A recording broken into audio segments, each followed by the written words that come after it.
Photo, Shandie Stewart, Stewart Photography. The last big spring game block of the year will take place this weekend with 17 Power 5 teams holding their annual public off-season scrimmage. Here's what you need to know about the weekend action, ranging from Alabama to Texas to Washington and everywhere in between. Nebraska, Whatcha Got Scott Frost. Nebraska fans always show up for the spring game. This year, they're really showing up. Tickets for the scrimmage sold out in less than 24 hours, and everyone knows what the fans want to see: Scott Frost. The former national championship-winning QB won't play, but the Huskers promise to look much different under their first-year head coach and favorite son. Frost's offense will be faster, spread-based and more explosive than anything the program's had in years. There's also an ongoing quarterback battle between Andrew Bunch, Tristan Gebbia and Adrian Martinez. Add in a new-look defense, and the general interest in Frost's impact could not be higher for a team coming off a 4-8 season. Notre Dame, how does Asmar Bilal fit at Buck? The Irish made a big off-season change to their defensive depth chart by moving fifth-year senior Drew Tranquill from Rover to Buck. That places a ton of pressure on Bilal, who will be asked to pick up some of Tranquill's production from a year ago: 85 tackles, 1 and 3 passes defended. Bilal, a senior, took just 179 snaps in 2017. He did a decent job against the run, but really struggled in coverage with a 49.5 PFF college grade. Bilal's drawn positive reviews this spring, however. It'll be interesting to see how the plus athlete fares at one of the most important positions on the Irish defense. Alabama, what does the new-look secondary look like? The most intriguing battle in college football got a little less intriguing Wednesday, at least for the rest of the spring, when Alabama confirmed to a Tagovailoa would miss the remainder of spring practice. With that story off the table, mostly, focus should turn toward the Tide secondary. Alabama's top-ranked defense is replacing all 5 defensive back starters. In terms of the corner position, the players to watch include Jared Maiden, Savion Smith, Shyheim Carter and Trevin Diggs. The most intriguing name is Devonta Smith. A wide receiver by trade, the Crimson Tide have been so depth-challenged this offseason that Smith's been moonlighting as a defensive back. At safety things are a little more settled. Deontay Thompson and Xavier McKinney are the likely starters there. Alabama generally reloads and this year won't likely be any different. But it'll be interesting to see how Nick Saban's pet position fares Saturday with a new position coach and an entirely new starting 5. Tennessee, how's the defense look? Focus Saturday for Tennessee will likely shift to the defense. The quarterback battle is mostly on pause until Stanford graduate transfer Keller Chryst arrives, and the offensive line is hamstrung by the absence of Trey Smith and Chance Hall. Jeremy Pruitt's been critical of the defense this spring despite some obvious on-paper talent. With players like Kyle Phillips and Darrell Taylor back along the front 7, that group should be a strength for the Vols. Instead, Tennessee's front has struggled to adjust to Pruitt's system and demands. With so many injury issues along the offensive line, the Volunteer front should have a field day during the scrimmage. If it doesn't, the SEC's worst-ranked rushing defense a year ago is again a major concern. UCLA, are the Bruins tackling better? Asked earlier this spring about his defense's motto, Chip Kelly gave a one-word response: tackle. That's a pretty decent mantra for the nation's worst run defense from a year ago. How bad were the Bruins? They shattered the school record high for yards allowed by almost 1,000. So yeah, defense is the area to watch. UCLA is switching to a hybrid 3-4 system this offseason, so much of your focus Saturday should be on how the Bruin front 7 looks, a group that needs to get bigger and stronger than they were last year. For example, former JUCO defensive end Chigozie Nnaruka put on 10 pounds since season's end to play nose tackle. At linebacker, they'll have different reads and assignments. Former hand-in-the-ground edge rushers will be asked to become stand-up linebackers. These aren't easy shifts, but the Bruins can only go up from last year. Saturday should provide the first evidence of that.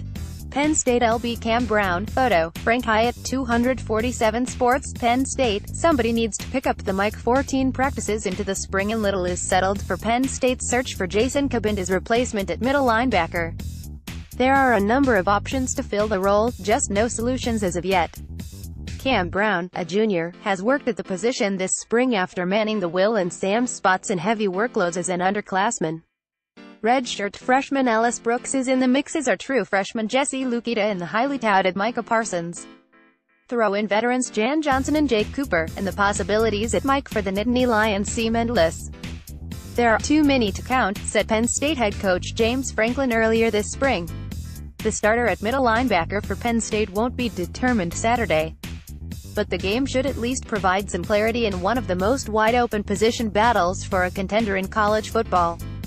Washington, who emerges at WR Jake Browning, opted to return for his senior season, but the All-Pac-12 passer is hitting the reset button in terms of receivers.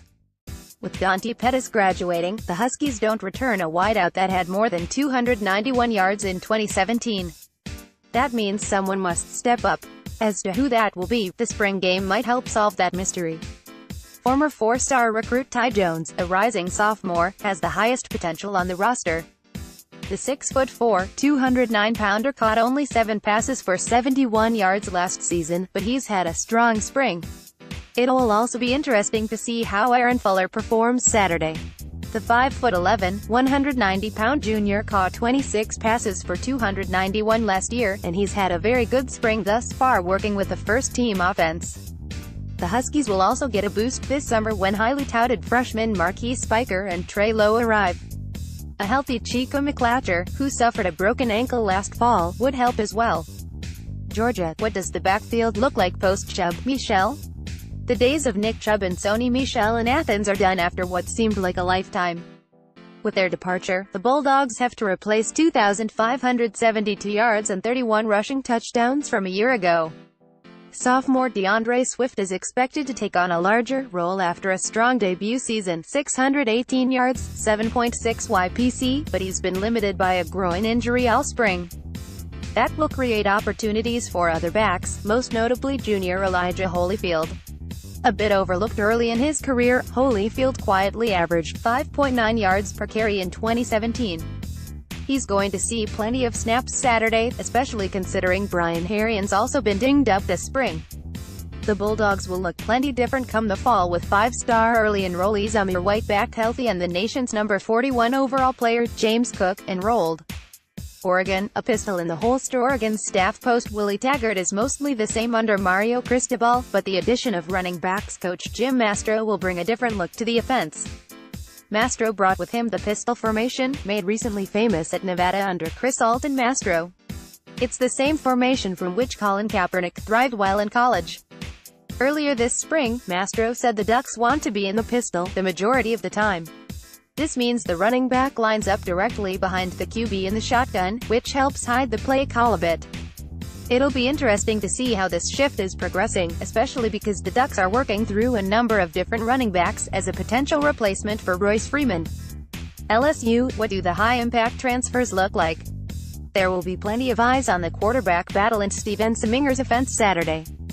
But I'm interested in seeing a trio of touted transfers in action. It's been almost a year and a half since Bryden Fehoko, Jonathan Giles and Thaddeus Moss arrived on campus, and each of them is expected to make a big impact in 2018. Fehoko, a transfer from Texas Tech, rated as the nation's No. 51 overall prospect in the 2015 class. Giles, also from Texas Tech, had 69 catches for 1,158 yards and 13 touchdowns in 2016. Moss, the son of Randy Moss and an NC State transfer, fills a position of need at tight end. All three are expected to play a lot in 2018, and this will be the fans' first opportunity to see how they fit in. For the trio, it's their first opportunity to play in Tiger Stadium. Texas, Shane Buechele vs. Sam Ehlinger. There's plenty to watch Saturday in Austin, ranging from the progress of the offensive line to a new kicking combination. But as it always seems to with the Longhorns, quarterback is the position that will draw the most attention. Texas's QB battle will come down to junior Shane Buechele and sophomore Sam Ehlinger. Both players saw significant action a year ago, each getting an extended run due to the injury of the other, with Buechele starting 7 games to Ehlinger's 6. Buechele is the more consistent passer and holds the edge in experience. Yet, anyone with eyes in Austin would tell you the Longhorns look different with Ehlinger under center. The freshman had it last year, nearly leading Texas to upsets of USC and Oklahoma. But he also had a propensity for turnovers and questionable decisions. This is a competition that's raged for a year now. Maybe Saturday's spring game finally creates a bit of separation between the two.